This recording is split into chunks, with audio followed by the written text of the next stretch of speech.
Welcome back to Desert Dynasty. I'm your host, Rick, and I'm with Sefa and Adam, and we talk about everything Arizona Cardinals. We're just a couple bros, and we're trying to get you guys into the fold. This week, Kyler Murray's out as Arizona Cardinals starting quarterback. What are we going to do about it? Monti Ossenfort dropped the ball again, trying to get a trade. But we have a bunch of free agents that look pretty good. Malik Willis and other quarterbacks, free agents. We're going to break down all that with you this week, and we're going to break down the NFL Combine. All the highs, all the lows, all the physical specimens, and basically who the Cardinals we think are going to pick. Let's get it started, boys. How are you guys doing today? Good to be Good, back. man. Welcome Yeah. back. I'm sad to see Kyler go, but we all knew it had to happen, and so that's what we're gonna break down today. I can't wait to talk about that because it's kind of like a sad day, but it's also like, thank God we're finally out of this, Mm-hmm. Yeah, I was gonna say, messy. Rip. I'm wearing his Kyler Murray hat. Cephas got him banged up in the back. Kyler Murray era was one of the good eras in the Cardinals history. I have his jersey hanging up in the rafters right there. There you go. He's in the Ring of Honor now. He's in the Desert Dynasty Ring of Honor.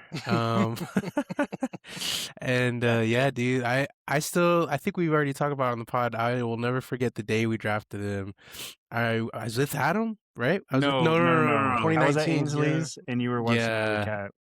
Yep, and then I remember you called, and we were like, "No way," because we drafted Rosen, so we had a quarterback, and Kingsbury said Rosen's our guy, and so there's no way we draft a quarterback one, right? We thought it was Nick Bosa, 100%. Yeah, we thought it was Nick Bosa, and then they said Kyler Murray, Oklahoma. We were going crazy. Oh my gosh, I was literally jumping up and down. Like it was honestly, I felt like a kid again. I mean, Kyler Murray doesn't have to speak for himself. Like, undefeated in Texas, Heisman Trophy winner, was amazing at Oklahoma. So it was like, at the time, bro, it was the highest of highs, bro. And we've seen, highs and lows with Kyler, with his Hail Murray, and just amazing times with him. So it's sad, but at the same time, Kyler Murray ran his course. 7 years is 7 years. You know what I mean? My question to you guys is, what do you think happens if AJ Green turns around and catches that ball against Green Bay? Do we win a Super Bowl that year? Like, oh, dude! It was like after he drops that ball, we lose to Green Bay. I do remember it. I watched it. We were 8-0 to South Carolina. Yeah, it would have been 8-0. I was pissed as shit, and her parents saw me. It like just pissed as fuck, dude. And they were like, "What is wrong with this guy?" And I was just like, I had to go to the gym. Like I couldn't be at the house, dude. That was when Kyler was like a MVP candidate. MVP candidate. We were undefeated. Yep. 10-0. Damn. I feel like we were kind of like the Colts that year. Did really well, dude. That's what it felt like. And then everyone was like, "Are the Cardinals for real?" Yep. And Kyler was MVP candidate too. What happened with the Colts this year is Daniel Jones got hurt. That's hurt. Yeah. So if honestly, if he stayed healthy, they'd probably be playoff like contender. He might have been my contender, playoff favorite. So they probably would have beat, to be honest, the Patriots. I feel like Patriots got really lucky with Denver getting Mickey Mouse injured. Super Bowl. And come on, bro, everyone remembers that. Yeah, I mean, the NFC, whoever won the NFC was the champs. Dogs. Yeah, I'm not gonna lie to you though. When they found out Daniel Jones had like a calf injury, why do you not sit him down? Like sit him down for 2 to 3 weeks, especially when you're like 8 or 9-0. Like just let him relax. Yeah, now he tore his Achilles, and now he's not gonna be the same because nobody is after that. Dude, do the Colts re-sign him or no? They did. Yeah. They no, did 100%. like he's not going nowhere. They did a restricted tag, which means it's not the highest paid. It's not like 40 or 50 million. But they're gonna work on a contract, is what they're doing. Yeah, it's 37 million for a year. But somebody else can still try to sign him. If somebody else says, "Hey," but they have the option to pay more, right? But they have that option to pay more, right? Yeah, exactly. So. Anyways, I want to get us back to Cardinals talk. Trevor Sikkema of the 3 and Out podcast said that he'd be shocked if the Vikings pick up Kyler Murray. What's your opinion on Kyler's future landing spot, and why is that BS? In my opinion, you guys can get that. I agree. I think that Minnesota is a realistic spot for Kyler Murray, and I think it's hilarious how before the Cardinals came out to say, "Hey, we're going to release Kyler Murray," all of these teams were saying, "Oh no, I'm not going to trade for Kyler. Oh no, we're not interested in Kyler." But now all over social media, you have Pro Football Focus, PFF, like ESPN, all these people mocking Kyler. Where is he going to play next? When before it was like crickets, Shitting you on know his what I mean? name. And Yeah. now all these Steeler fans, Minnesota fans out the woodwork saying, "Kyler, come here. What could be if he comes over here?" Nah, bro. Like, stop. You guys shit on Kyler, and you're like Call of Duty, 5 foot, like Can't see doesn't over do the nothing, can't line. see over the line, and now you want him? Like, I'm tired of the Kyler hate, and that's why we've always loved him on this podcast. We know he's talented. We're sad to see him go, but we understand the optics and where we need to go. It's kind of like a divorce. You got to move on. Yeah. And that's what I feel about Kyler, and I think him in Minnesota is a great fit. So. Yeah. What about you, Adam? What do you think about that? Yeah, I Minnesota, completely agree. But just as like a side note, I feel like combine and free agency and like the end of the year, all these release, you literally find out who is here for clickbait and try to get people to do clickbait and who actually knows football. Mm-hmm. Because us as foot, people who played football and we love the game and like understand it, we understand like that is impossible. That is not going to happen. Yeah. Whereas, there's going to be people. There was a freaking a mock draft that had the Arkansas quarterback going in the first round. I'm like, that's absolutely unbelievable. I will Yeah. never believe you. No Now, way. same thing with Kyler Murray. Everybody knows he's not going to go to the Jets. He's not going to go to the Raiders for some kind of Mm-hmm. trade or something. He's not going to Yeah. go to the Steelers. He knows who he wants to go to, which is why he asked for a release. And he wants to Mm-hmm. go to the Vikings or he Yeah. wants to go to the Falcons. Mm-hmm. They've got weapons surrounding him. They have a good offensive line and they have offensive minds and quarterback gurus there. That's where he wants to go. And I think those are the only two logical options for him. And I hope they resurrect his career as a fan. So, Yeah, and I'd be excited for him to go to Vikings because put that guy under QB competition with JJ. I mean, you'll know immediately oh, yeah. who's the more polished quarterback. Like, come on, man. Mm-hmm. But I do think Kyler's probably going to go there, and we'll be hyped for him. And like Sepha said, this podcast we're always going to be rooting for Kyler Murray wherever he goes. Let's just hope against the Cardinals he doesn't do well. Yeah. 100%. If he goes to the Vikings and then we meet up in like an NFC championship and he beats us to go to a Super Bowl, I'll never forget your Bittersweet. struggles. But that goes to show what are we gonna do as a Cardinals franchise to make a new face of the franchise. Right now, Malik Willis is the favorite as our QB1. What do you guys think of Malik Willis, and why is he our number one pick or option on the free agency market?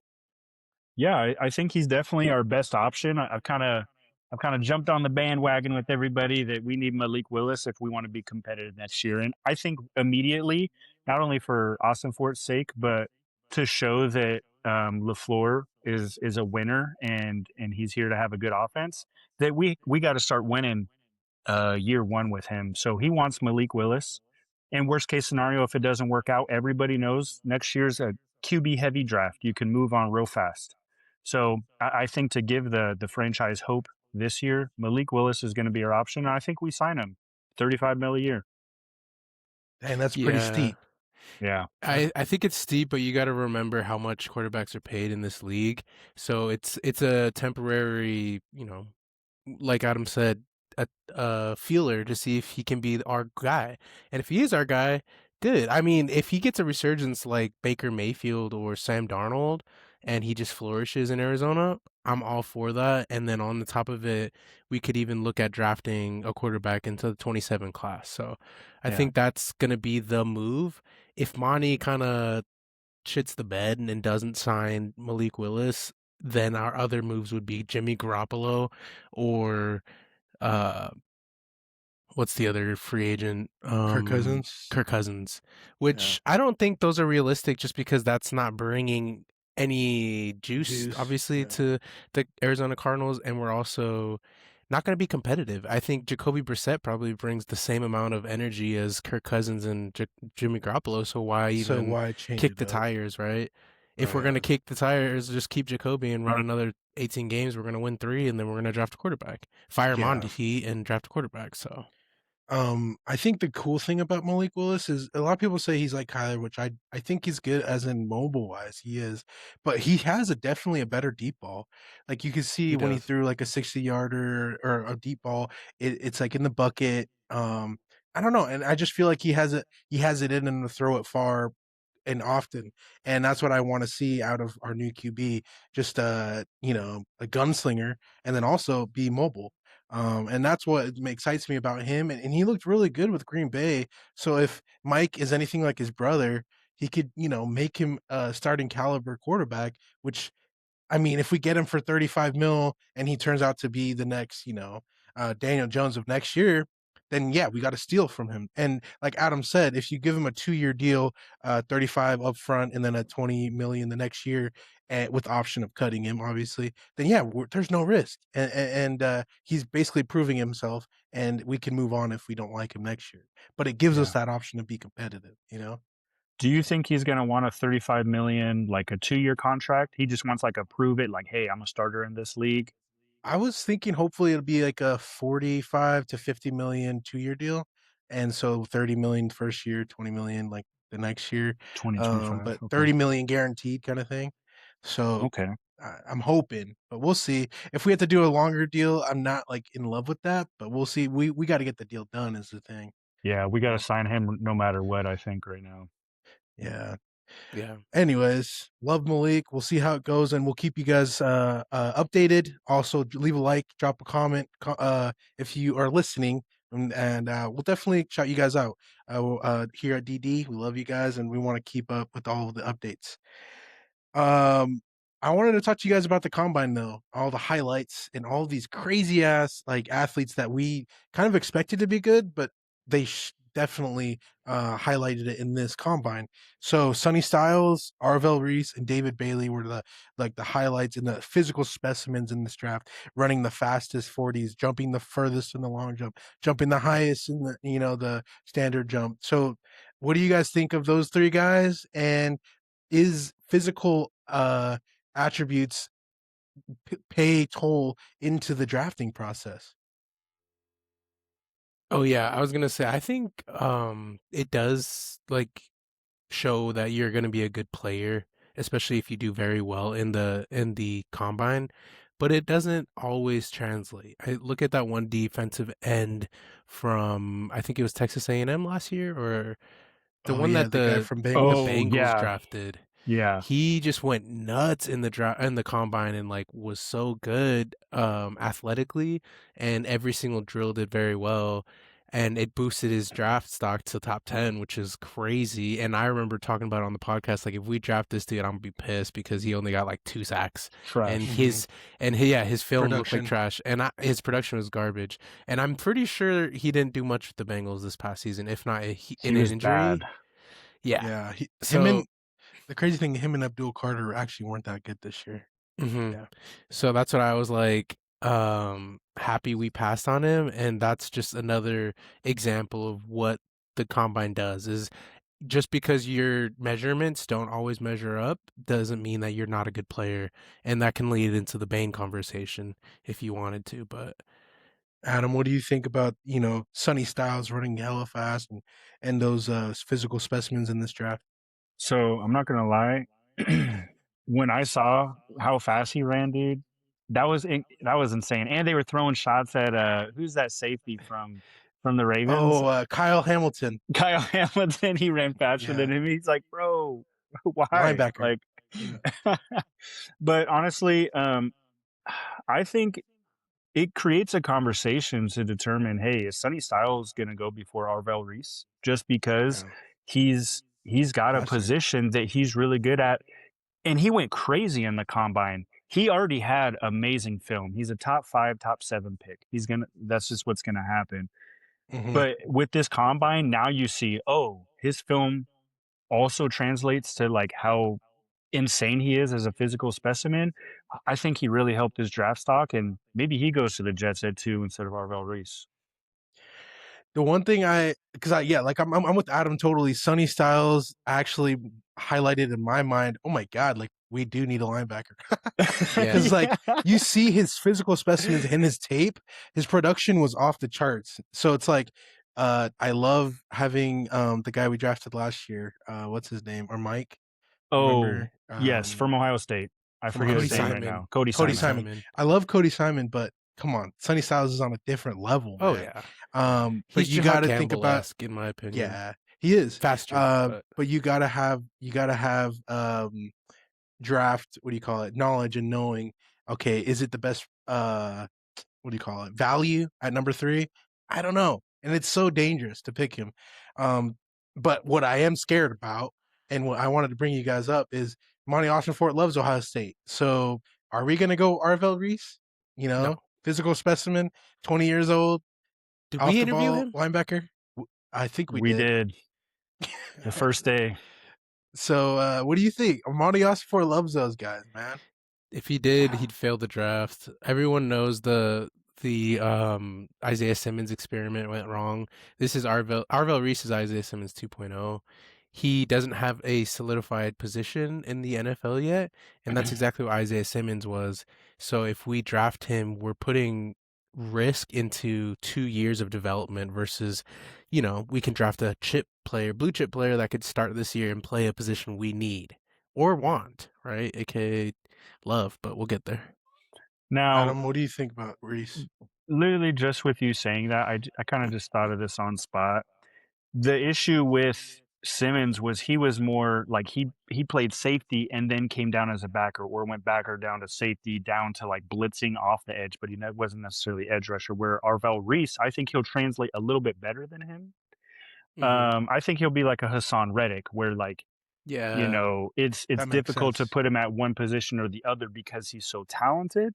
So now Mm-hmm. you've got to perfect something. Now the difference with Arvell Reese is that he always played backer or Yeah, edge rusher, and like he had less which than outside backer 100. kind of translates really well. Um, Supposedly, he had less than 100 pass rushing attempts. attempts. yeah, So that's pretty green. yeah, exactly. That's the biggest red flag on him, is that he probably doesn't have a big skill set in pass rushing moves. He probably just gets people by people because he's strong and he's really smart, Physical. So Well, Yeah. Sorry. scouts and NFL analysts are projecting that Arvell Reese is going to need at least 2 years of coaching to get up to speed at an NFL level of edge Talent. rushing, Yeah. which kind of sucks. That's 2 seasons. And I that's mean, yeah. And that'll that's just something take that we time. want right now, is a plug and play player. We don't want a coaching, like, the ceiling on Arvell Reese is super high, and that's why he's considered the best player in this draft. But you know, the starting floor is really low. Like Sefa said, it would take a couple years before him to get accumulated to the process, and you don't know if, especially with if it's not good progressing coaching, he might even be bad. So I yeah. don't know if I want to shoot the trigger on that kind of pick right We'll just now. make the comparison right now. David Bailey, Arvell Reese, or Ruben Bain. Who has the most talent when it comes to edge rushing? And in my opinion, that goes to Ruben Bain. David Bailey has the stats, but when you look at the tape of The these bend, players, the bend and the edge rush ability of Ruben Bain is unmatched. I know David Bailey is pretty close, but man, Ruben Bain reminds me of the the guy from the Broncos, like a Von Miller Von bend. Von Miller. Like he Miller. just he just bends. Obviously, probably not the arm length, T-Rex arms, but Oh dude, shit. he has the freaking bend. And my thing of what people are talking about, how he has short arms and it's never been drafted that high before, blah blah blah. Look at the tape and look at the you can only play who's in front of you. And Miami played great against everybody. Ole Miss, they played in the national championship, the highest stage you can get to in college football. And he went against great offensive linemen and was able to create pressure and, if not, get sacks. And I remember the Indiana game, he was just constantly in the mix of pressuring Fernando Mendoza. Yeah. So you can only do what you can do, and you're only born with your arms. You can't change that. And I don't fault him for that. And I do think he's going to be a talented edge rusher. I just do. Yeah. Adam, weren't you saying something about Kurt Signetti and how he picks his guys for his team and like his recruiting process? Exactly. Now, don't quote me. I'm not going to specifically quote exactly what he said, but he says something along the lines of when he's recruiting, and he learned this at Alabama, that he stopped looking at potential and started looking at production. What can this person give me right away? And then can I manipulate their strengths with my defense or my offense? Can I make those strengths even better? Yeah, probably. But what do they give me right away? If you draft Bane, you know right away he's going to be a problem in the league. You know right Mhm. away he is. If you draft David Bailey, you know he's going to be a problem. If you draft Mhm. Arvell Reese, you don't know It's a because question he mark. wants to be an edge rusher. That he said that in his interviews. He wants to be an edge rusher. You don't know what you're going to get from him. So I think that really hurt his draft stock. But I think the players that like Sonny Styles, who just went crazy in the combine, they play an off-ball linebacker. Mhm. You know that, hey, this guy's going to be a stud in the league for years to Yep, come. you know that. And you Yeah. look at the other successful players from last draft. They produced highly in college football. Who was the rookie of the year last year for offense? I think it was Tedroy McMillan, Yeah. Oh Which yeah. he we killed. saw. He defeated the U of A's record in receiving, and then And the then wasn't defensive it guy. Nick I think it was Emenwari? Wasn't it Oh Emenwari yeah, or the no? Seahawks defensive he backer. was a runner up, but they gave it to a linebacker from Cleveland, Oh, they defensive did? Oh, rookie of the year. Oh, not Swearinger, but something along those lines. But yeah, Uh, and Schlesinger. I'm pretty he sure went out that of guy went UCLA. crazy in college. So it's like if you produce in college and you are highly like sought after by NFL analysts, you're going to be a great like pickup A in the great NFL. fit. Great Mhm. fit. Yeah, that makes so much sense. And I was gonna ask the question later on, but we can ask it now. Does let's see where I was gonna put it. Oh yeah, with the NFL Combine finished, what matters more, college production or physical traits? And from what I'm seeing, you guys saying it's the college production, right? Because you can see that if they've done it once, they can do it again. Yeah.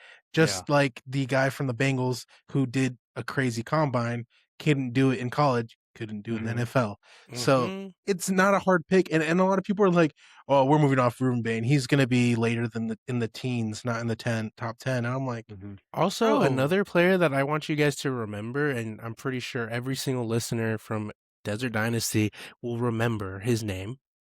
Aaron Donald, my dudes. How many times does that guy get sacks in the NFL? Isn't he a Hall Yeah. of Fame defensive lineman? Hall of Famer." He had 32-inch arms, an inch longer than freaking Ruben Bain.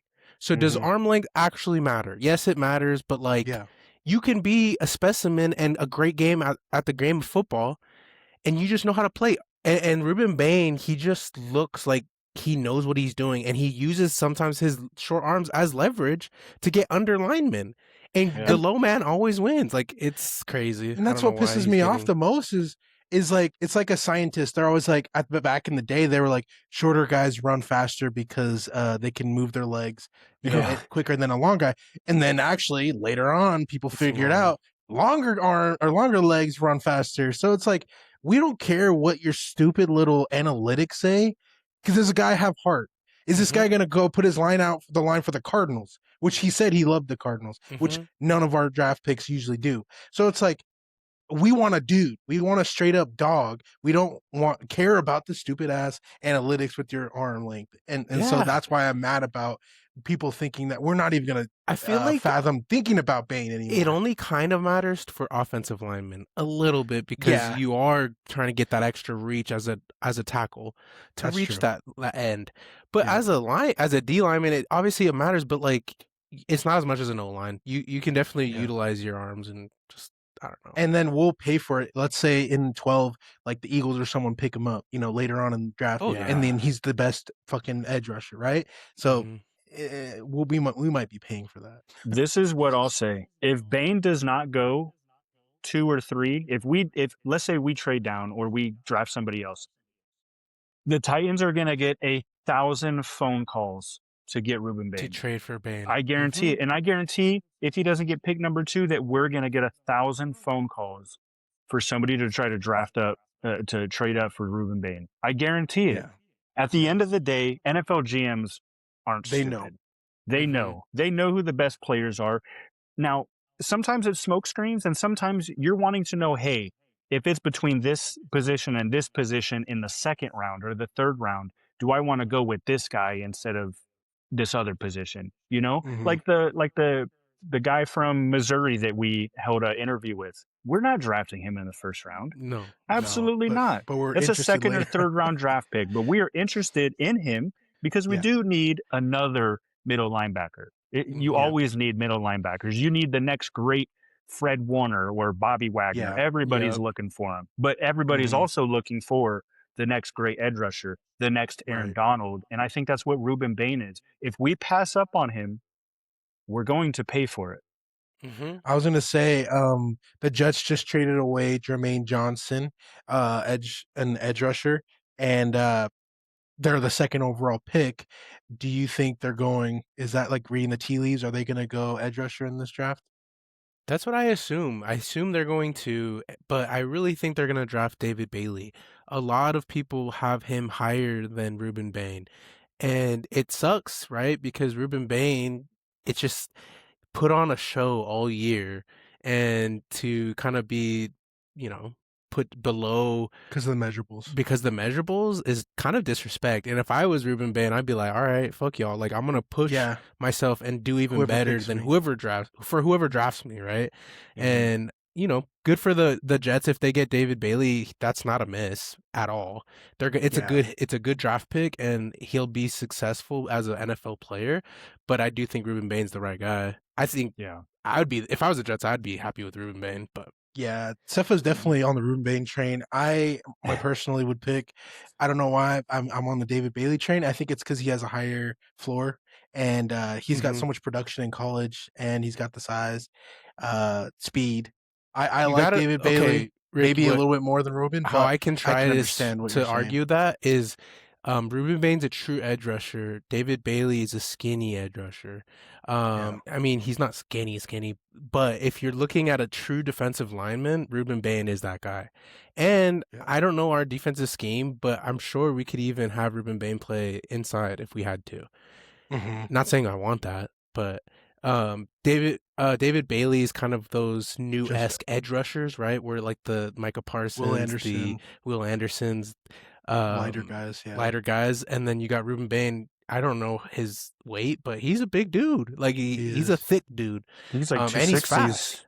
Yeah, He's two on. sixties. He's unk, and He's he's balding unk. too, bro. He's Hey, balding. hey, that's why he reminds me of Von Miller. He's already balding, bro. Just Yes, shake your head, okay? dude. Just take it off. Just take it all the way 100% off. reminds me of Vaughn, And bro. it's okay. You'll look Yeah, good with it, and I'm Yep, fine. Like it is what yep, it is. Boy didn't even want a haircut before the combine. That's how you know he a dog. Okay, like yep. I'm just he don't nervous even care. because I'm nervous about the Jets pick because I know we're really high on David Bailey, and I don't even know if we're high on Ruben right now. But I know if they do pick David Bailey, that forces us in a position to either pick the number 2 overall defensive edge rusher, or do we go offensive tackle, number 1 offensive tackle? And I wanted to bring into the conversation. We got Francis Mauigoa and we got Spencer Fano, offensive tackles that are, one of the best in college football. What do you guys think of him? And is it even worth the number 3 overall pick?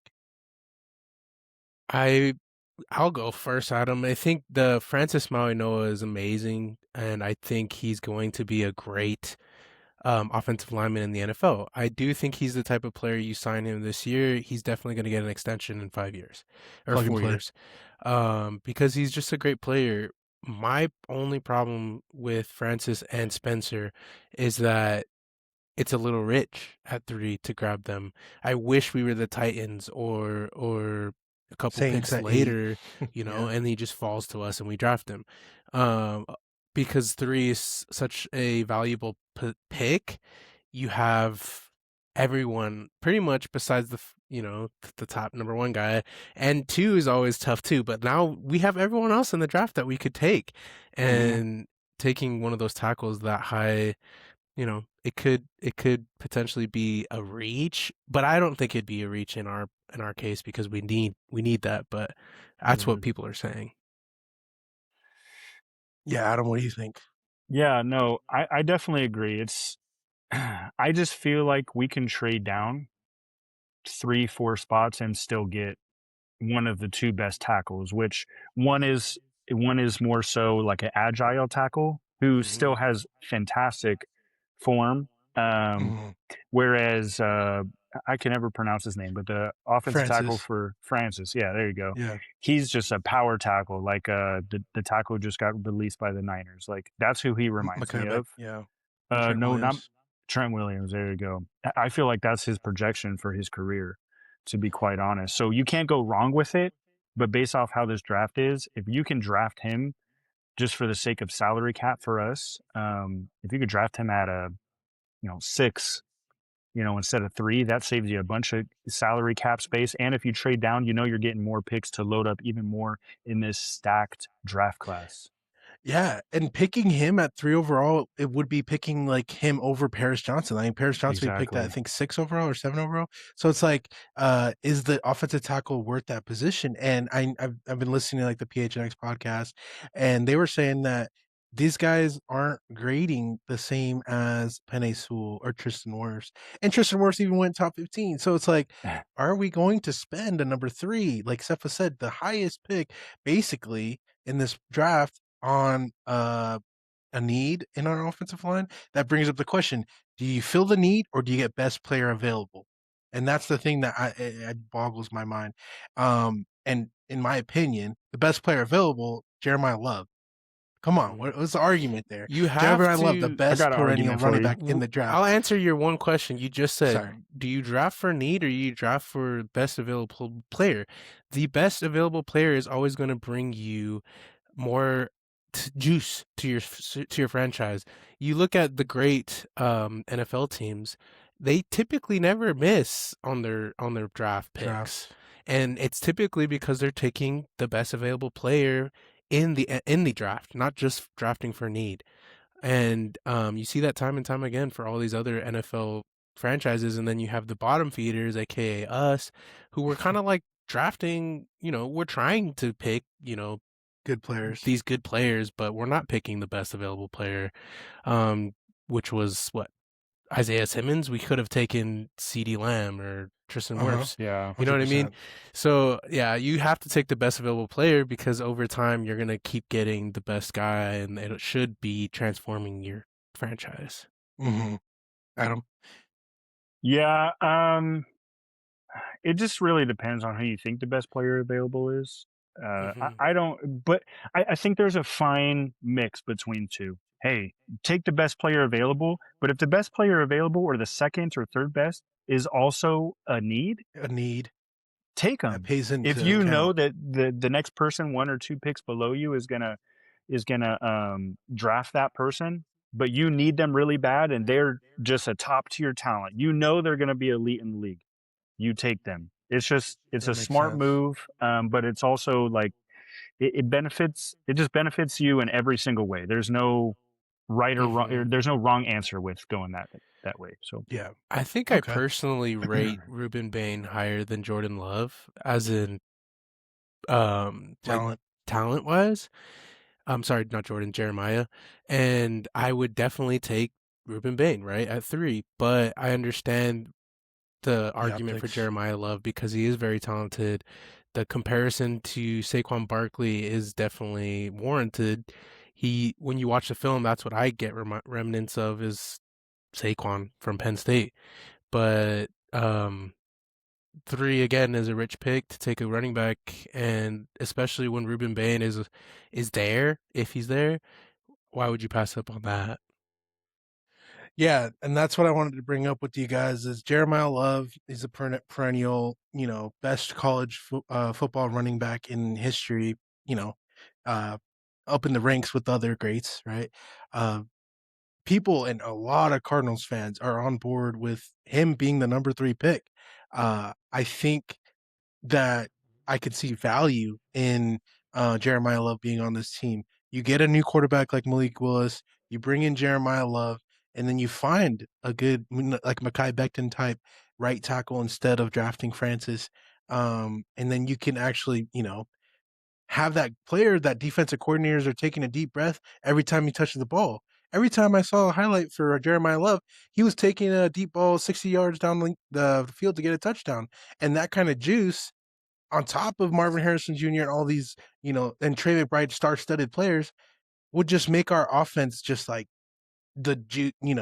lights out. The juiciest? And Is so that what you're going to say? the juiciest offense, the juiciest, tastiest offense in the league. You know what I mean? Like it's like a fantasy football person's dream, wet dream. So I personally really like the pick of Jeremiyah Love, and I can understand with a lot of fellow Cardinals fans why it's a cool pick and why it's the flashy pick. But eat your damn greens, get the OT. No, it's like, what do you guys? What do you guys think of this offensive or Jeremiyah Love and in this debate? And do we even think and consider him as a pick? So this is what I'll say about Jeremiyah Love. I watched this film. I understand what you guys saying, and I agree with you. He is explosive. You put him in the open field, he will outrun you, and he's shown that in the combine as well. He will outrun you. He's fast. He does have good hands. Yep. That all does translate to the league. Do I think he's the next Jahmyr Gibbs? No, I don't. Do I think he's even remotely close to Saquon Barkley or Adrian Peterson? I do not. They are who they are for a reason. They break tackles that you don't break. You just don't do that. And it's weekly. It's not once a year.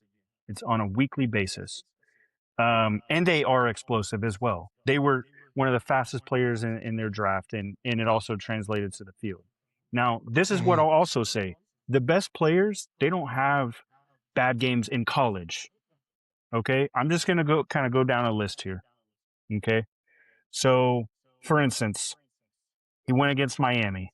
10 carries, 33 yards. His longest rush was 8 yards. That's awful. I understand Miami has a crazy defense. You've got to produce if you're that guy. If you're Saquon Barkley, you got to produce. Texas A&M, 23 carries, 94 yards, a touchdown. His longest rush was 16 yards. You take that away, he only has 78 yards. What were you saying, though, Seth? Sorry. Did we pull up Saquon Barkley's Penn State stats? I'm sure we could find games. I'm sure we could find games that there was similar, less production, because it's a team sport, right? At the end of the day, if your offensive line isn't going to block great, you're going to have a shitty game. And I haven't looked at the Penn State Saquon Barkley, stat list, but I'm sure we could find games like this. Yeah. Okay. There's off games for tons of running backs. I'll ask you this game. Do you think he would have had a big game against Navy?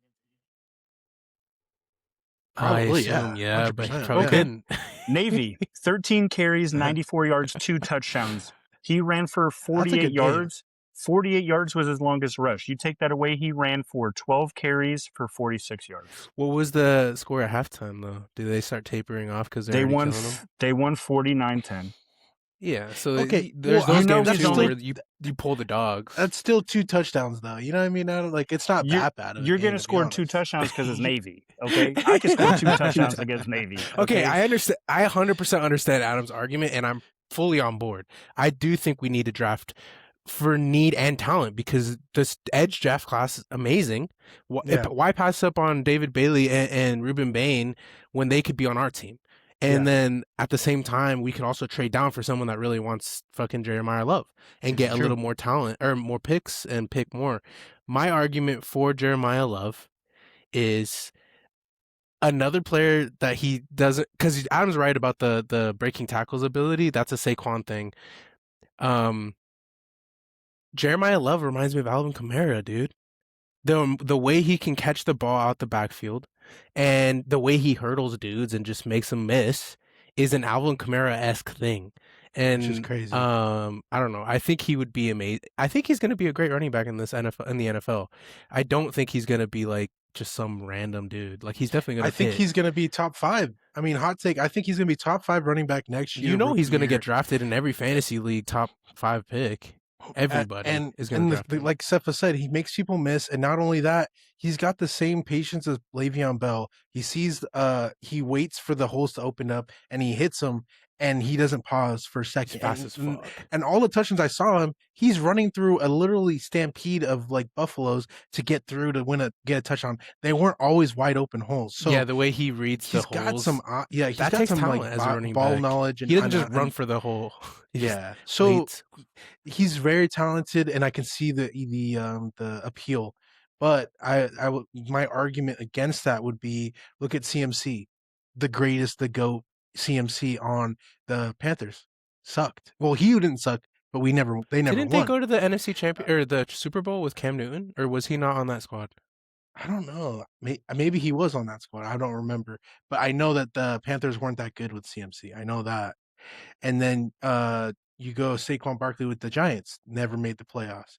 You got Bijan Robinson 3 years in with Falcons, never made the playoffs. So getting an elite running back, is that needed, right? Right. Or is it just icing on top of the cake? Mm-hmm. And that's what I think. And I'm honestly on board with Adam and Youssef about getting someone that's going to actually elevate our team, and then we can find someone later. I'm really on board with the offensive line this year. I know Sefa likes an edge. I'm really big on the O-line. I do want to shore up. Jonah Williams was a problem last year. So we get a right tackle in Francis, and we have Paris to shore it up. It's just going to mesh our whole O-line together, and offense already has weapons. And then you can find a Rico Dowdle in free agency. So that's why I think we go, hopefully maybe trade down a little bit, but I don't think if we don't have any offers, stick and pick at 3 on OT. That's just my opinion. Yeah. And that's exactly my mindset. Like you got to listen. You got to listen to people at 3. And Monti Ossenfort, he knows we all know that he is willing to listen, which is great. But I think you don't trade down unless you get 2 firsts this year. Minimum. 2 firsts this year. You have to. So. And I was going to ask you guys, so right now people are saying in this draft there's no blue chip player, which for people that didn't know, I didn't know what blue chip meant for the longest time. If you play poker, blue chip is the rare chip that you actually use to go all in on a bet. And so basically it's a rare chip. So when you're saying, hey, in this draft there's no blue chip players, there's no rare players, there's no generational blue players. Chip player. I'm just saying, people are saying in general, it's not a blue chip draft as Fernando in generational. Mendoza is a blue chip. All right. Think so? I'm just for this draft. Yeah. A lot of people are saying they don't like him. Yeah. Which is crazy. The Raiders would be dumb as fuck to not draft him. If they don't draft him, we better trade. Yes. If we don't get Billy Willis. Yeah. If we do, Jets are gonna definitely get him, and then we're gonna have the best hypothetically, if Raiders don't take Fernando, Jets take him, right? They're not even gonna field offers; they're just gonna take him. Oh yeah, for sure. There's no way they wouldn't. They're like, no way. It's a one quarterback draft, in our opinion. In Desert Dynasty opinion, it's a one quarterback draft, and if they don't get him, Jets will get him.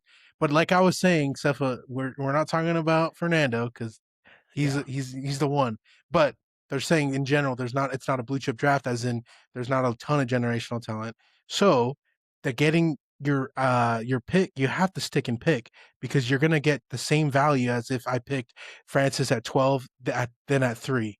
There's no difference, and that's why people are saying there's not going to be a lot of trade backs or people trying to trade up, because they're like, I can pick a guy. I won't lie to you.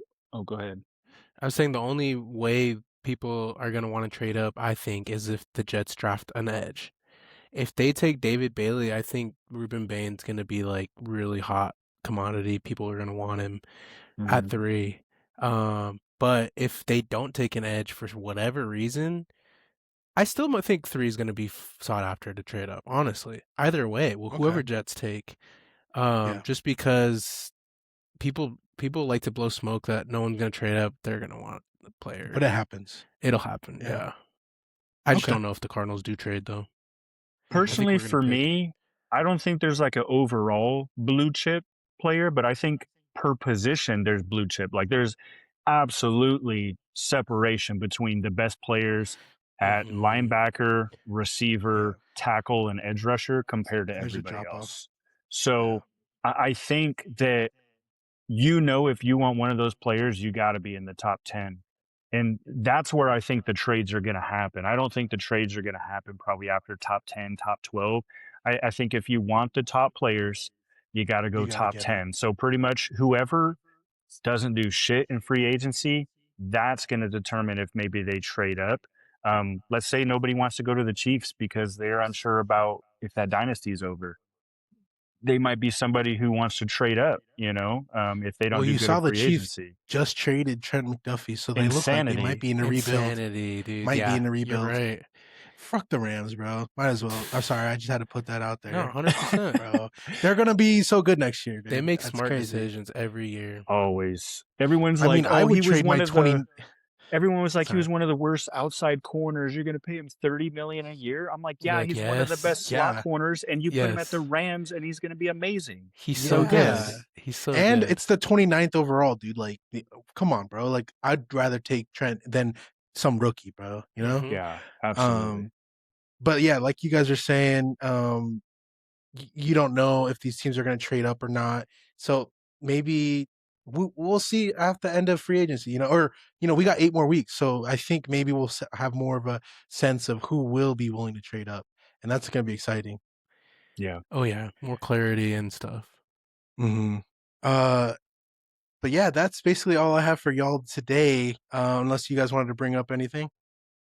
Yes, I had 2 things I wanted to bring up. We forgot to mention last week, Rondale Moore tragically passed. We wanted to shout him out last week, but we forgot. We love Rondale. He was amazing. I remember Adam, he told me about him before the draft, and he's like, I hope we can get him. He's probably going to go late first, and then he fell to the second, and we got him. And he was crazy good. He was very fast, twitchy. He was basically like Christian Kirk, but like faster for some reason. I don't even know how to explain it, but yeah. Max Crosby said he was like Tyreek Hill, and honestly, I think without his injuries, I think he was Tyreek Hill. He was so quick and twitchy and just smart, and he had crazy hands, and his potential was through the roof. And it's sad to see him go early, and it's sad that we were never able to expose that, and due to his injuries as well. So yeah, and it goes to show that you never know what's going on in anyone's mind. So like if you know someone, or if you're close to anyone, just let them know you're there for them and you love them, and we're here for you too, Desert Dynasty. We love everyone, and especially our supporters, and we want to be there for everyone. So shout out to our boy, and yeah, rest in peace. Yeah. sure. And then the other thing, I believe it was shoot. No, I'm not gonna remember. But yeah, love you, Rondell, and Rondell, yeah. never forget that we had such a crazy era. Kyler Murray, Baby Yoda, Rondell you know what I mean? Yeah. Rondell Moore. I think we're moving into new eras now, especially with Mike LaFleur, the new building that we're producing in Scottsdale / Phoenix. So I think the Cardinals are up and up, but we'll see. Hell yeah. Yeah. I know. All right, that brings us to Seth, are you ready for it? Wait. Go. Brings us to prepare your ears. Burnout, baby. Burnout's a section where we just at the end of the podcast get to know more about the host and have fun questions. This week I'm in charge of the burnout questions, and I'm going to start out with you, Sefa, with Black Ops Royale or Blackout coming out in a week or two. What are you most excited about? Dude, I'm excited that there's no more loadouts. I think Call of Duty Warzone loadouts killed Call of Duty in the long run, because everyone's always looking for the meta, versus Blackout, when we would drop in, you're always just kind of looking for guns, and you're like, ooh, I got a Razor, or ooh, I got a SMG MX9, right? And then you're looking for attachments, and you're just using what you find where you land. And I love that, and I'm excited for that.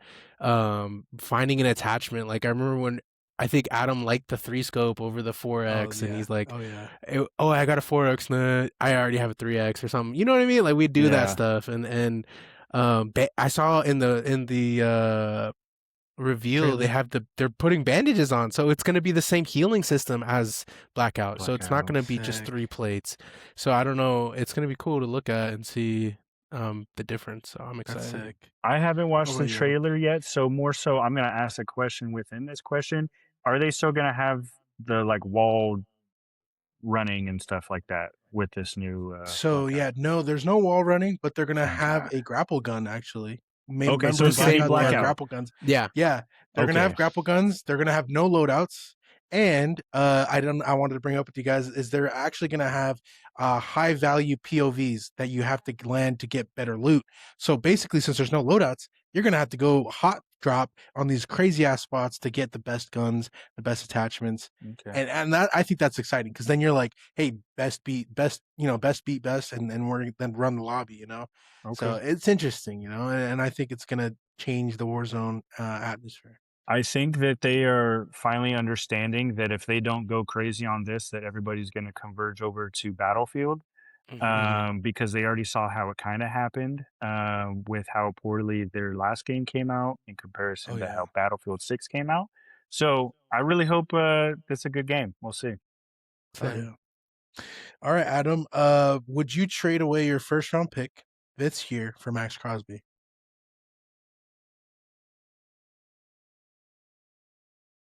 Oh, no, no. Too Wait, how old rich? is he? Max Crosby, I think 29 or something, maybe. Oh, if he's I don't know. 29, no. If he's 26, maybe. Sefa? I have to look up his age, but man, I'm gonna look him up right now. Let me Come see. on, man. Number basically top 5 edge rusher in the league. he's 28 and he's 28. turning 29 in August. Top edge rusher in the league, bro. I personally would trade our first round for Max Crosby. Ooh. But it's just one pick, bro. He's got the same Raiders birthday as me.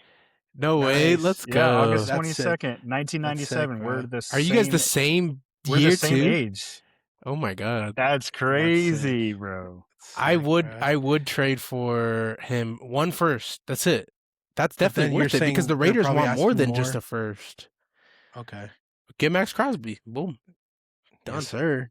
I like that. I would love to have Max Crosby. I mean, he's the GOAT. Maybe even trade 2 first, but it's a little rich. Anyways, Sefa, name one NFL prospect that you think will be a bust this year and why? Arvell Reese, because he doesn't know where to play. He doesn't have a position. I think Adam put it best. He's probably like Hassan Reddick. He's not dog shit, but I think he's going to take some time to figure out his role within a defense. He's not going to be a bust, but he's not going to be successful his rookie year. Okay. Adam? I'm trying to go somewhere different. I'm going to go with somebody who had a poor and kind of I know who you're ghetto talking about. combine. And I think we all saw it. Okay, Makai Lemon, bro. What the hell are you doing in the combine? Bro looks scary, man, dude. Like I he's loved you. possessed. I loved you, and I shouted him out to you guys. Mm-hmm. Oh yeah, bro. I think he's gonna go down a bad road with all that money. So good luck to you. You better not have any kids. So Yo, Adam, what if he falls to the second? Would you draft him? Oh, if he falls to the second round, pick him up, bro. Because I think he value, could, right? dude. I think he could. He Just might. because of how bad the combine was. The That funny was thing is, people were atrocious. saying, was it a setup that Makai Lemon did a bad combine so he can go to a better team? Nah, no one ever wants to. No one wants to do You that. always want to have high stock no matter what. Because you get the bag, right? Yeah, you get the picked bag. early. He just wanted to act hood, I think is what happened, which is unfortunate and really dumb. So that is unfortunate. Because he's talented AF. Yeah. Talented. That's a good take, Adam. So Sefa, who is this year's late round gem that you want to keep an eye out for? For the first round? First round or in this draft in general. Jacob Rodriguez, Texas Tech linebacker. He already upped his fucking stock, which pisses me off. He had a great combine. Me and Adam already loved him, and I don't think he falls to the Cardinals. But if we're talking first round talent, I love Max Iammanchor from ASU. He's the right tackle. Dude's a monster. I rewatched his film and I'm like, bro, honestly, looks kind of like Maui Noah. Obviously, Maui Noah is poly, and I like that. That's a little edge. But if we drafted Jeremiyah Love and then Max Iammanchor second round, we're set, bro. O-line, offensive lines all short up, does and he we even get last? Elite. Does he last to 33 overall? No, or 34? I think he's a first round talent for sure. But that's what I was saying. If he's a late first rounder and we get him at the first of the second, let's go. Or trade back up into the first, yeah. Adam, well, who do you think's a good late round gem for you in this draft, and who to keep an eye out for? So I shouted him out last week, and he had a crazy combine. That guy from southeastern Louisiana, Caleb Proctor, really good Yeah. combine. He ran like a 4.78 40 He's as a DN now defensive or D lineman, tackle? defensive end, Oh defensive dang. end slash defensive tackle. Wow. I think it was Wow. interchangeable, Where but does he play? Arkansas? southeastern Louisiana. Oh, It was a FCS Louisiana. school. They played LSU, and that's the guy who had a big game against them. That's 2 right. sacks, like 3 tackles for loss, like just went crazy. Damn. For a late guy, he probably drafted his stock to like a 3rd round, 4th round draft pick. To a guy who I think is going to go in the 1st round now, the guy out of USC beside Makai Lemon, I think his name is Jacoby Lane, went crazy on the combine. Not super fast, but ball skills are out of this world. Looks really smooth in his running. I think he really improved his draft stock. Oh yeah. Okay. I'll keep an eye on him. I haven't seen his highlights, but that's awesome. Yeah, really good. I was gonna ask Cepha for you the next question. Do you think Cardinals should go after a wide receiver this year to pair with Marvin Harrison Jr. and Michael Wilson? I 100% do. Shout out to my ASU Sun Devil boy, Jordan Tyson. He put up 225 reps, bro. I can't even do that. Whoa. 26 Wow. reps, bro. And he almost tied the NFL record for wide receivers, which was 28. Yeah, Dang. 28. So 2 reps away from it, bro. Just shows you how strong he is, and I already know how elite his route running is. So dude is like, he'll for sure be able to block in the NFL, and I would love Jordan Tyson on this football team. Is he top 10? You think? He's top 10 for sure, and I think he upped his draft stock because of that. I wish he was able to route run in the NFL Combine, but I know he's nursing an injury, so. But Jordan Tyson, yeah. Kind of backtracking to when you said a value pick. Let's say we do trade back and all of the best players that we really wanted get picked, but we still have a good free agency. Jordan Tyson, he's your backup plan if MHJ doesn't work out, and now you've got an additional trade chip. Kind of like I said last week about stacking a position with safety. You could stack receiver now. So yes, and that's a good option because like we have a new regime. Exactly. MHJ wasn't Mike's guy, but I mean I'm pretty sure Mike loves him, so that's pretty good. I also do believe maybe a late round gem and a wideout would be pretty nice because I love Mike Wilson and MHJ, but we got to get some more juice in that slot position, man.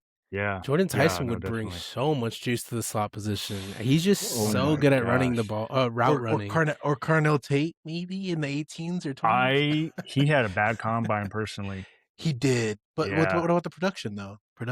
Yeah, I do understand the production. So you do have to get that. I still don't think he falls out of top 10, top 12. But yeah, you're right. Yeah. Anyways, my last question, and I probably already answered it because we've been talking about it forever, was who do you like better, the higher ceiling in offensive tackle, Spencer Fano, or the higher floor in offensive tackle, Francis Mauigoa? Yeah, that's my question. Easy. Francis Mauigoa. I know, we already talked about that.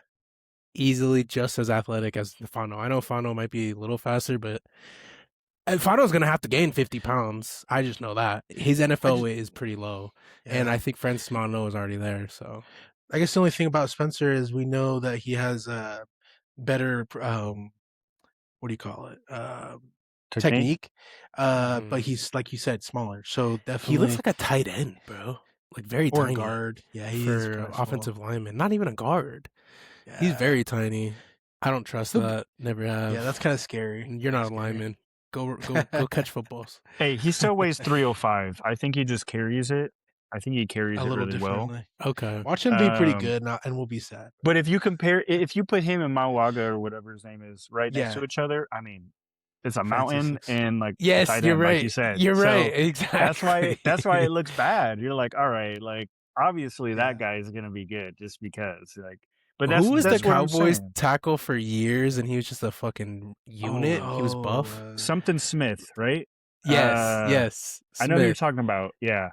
If you look like that, then you're allowed to be skinny because he was just buff. He was just ginormous, dude. Their whole offensive line was the craziest offensive line ever, and they could never win in the playoffs. Like it's unbelievable. Dak Prescott sucks. Hot take, not hot take. Well, that's all I have for y'all today, folks. Desert Dynasty, cue the music. We love you guys, and we definitely, want to hear from you guys. Drop a comment, leave a like, and let's get this conversation started. We want to communicate with you guys and talk more about this draft. We got 8 weeks, man. I'm pumped. Oh yeah. See you guys next week. Jeremiyah Love is a Cardinal. Hell no. Jeremiyah Love is a Cardinal. Hell no.